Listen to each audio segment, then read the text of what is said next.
பூனை குடும்பத்தில் மிகப்பெரிய விலங்கு புலி. பொதுவாக புலிகள் 10 முதல் 15 ஆண்டுகள் வரை உயிர் வாழும்.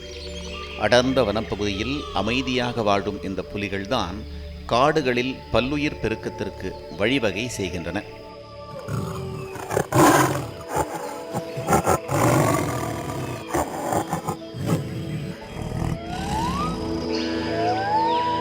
வனப்பகுதிகளில் உள்ள தாவர உண்ணிகளின் எண்ணிக்கையை வேட்டையாடி கட்டுப்படுத்துவது மூலம் காடுகளின் பல்லுயிர் பெருக்கத்தை சமநிலைப்படுத்த புலிகள் உதவுகின்றன. இத்தகைய சிறப்பு வாய்ந்த புலிகளின் எண்ணிக்கை வேட்டையாடுதல், வாழிட இழப்பு, மனித வனவிலங்கு மோதல் உள்ளிட்டவற்றால் கணிசமாக குறைந்தது. தமிழ்நாட்டில் சத்தியமங்கலம், முதுமலை, களக்காடு, முண்டந்துறை, ஆனைமலை, திருவில்லிபுத்தூர், மேகமலை ஆகியவற்றில் உள்ள புலிகள் காப்பகங்களில் ஏராளமான புலிகள் உள்ளன. திராவிட மாடல் அரசின் சிறப்பான திட்டங்களால் தமிழ்நாட்டில் புலிகளின் எண்ணிக்கை கணிசமாக அதிகரித்துள்ளது.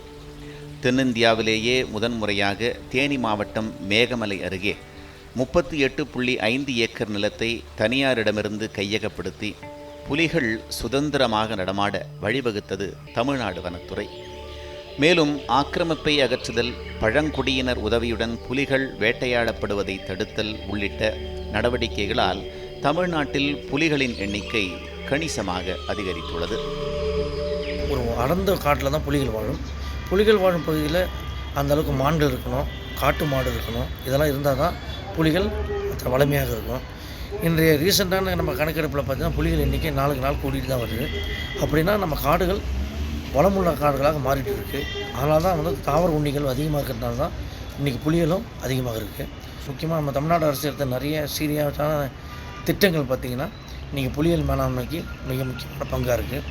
சில நேரங்களில் மனித புலிகள் முரண்பாடுகள் வரும்போது கூட நமது வனத்துறை எடுக்கும் சில சீரியஸான முறைகள் பார்த்திங்கன்னா மனிதனுக்கு போதுமான அளவுக்கு புலிகள் வாழும் பகுதியில் எப்படி வாழணும்னு சொல்லிட்டு அந்த எச்சரிக்கையும் கொடுக்கப்பட்டு விழிப்புணர்வு வழங்கப்பட்டு இன்றைக்கி சிறப்பான முறையில் செயல்பட்டு வராங்க. ஸோ புலிகளும் பார்த்திங்கன்னா நாளடைவில் இன்றைக்கி ஒவ்வொரு ஆண்டுக்கு அப்புறம் பார்த்திங்கன்னா புலிகள் எண்ணிக்கை கூட்டிகிட்டே போகுது. முதுமலை புலிகள் சரணாலயத்தில் 2024-25 ஆண்டில் புலிகளின் எண்ணிக்கை 28% அதிகரித்துள்ளது. தமிழ்நாட்டில் தற்பொழுது 331 புலிகள் உள்ளன.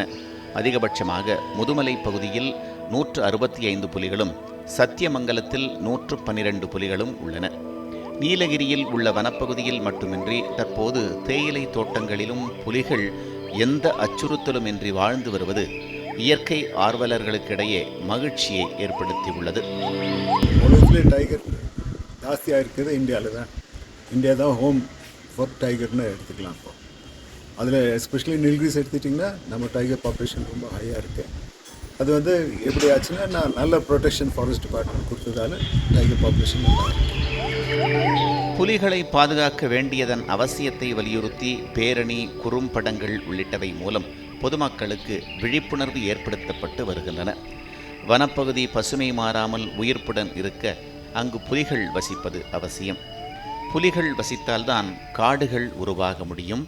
காடுகள் வளர்ந்தால்தான் மழை பெய்து ஆறுகள் உருவாகும். எனவே இந்த புலிகள் தினத்தில் அவற்றை பாதுகாக்க உறுதியேற்போம். கலைஞர் செய்திகள் தொலைக்காட்சிக்காக நீலகிரி மாவட்ட செய்தியாளர் ஆண்டனி.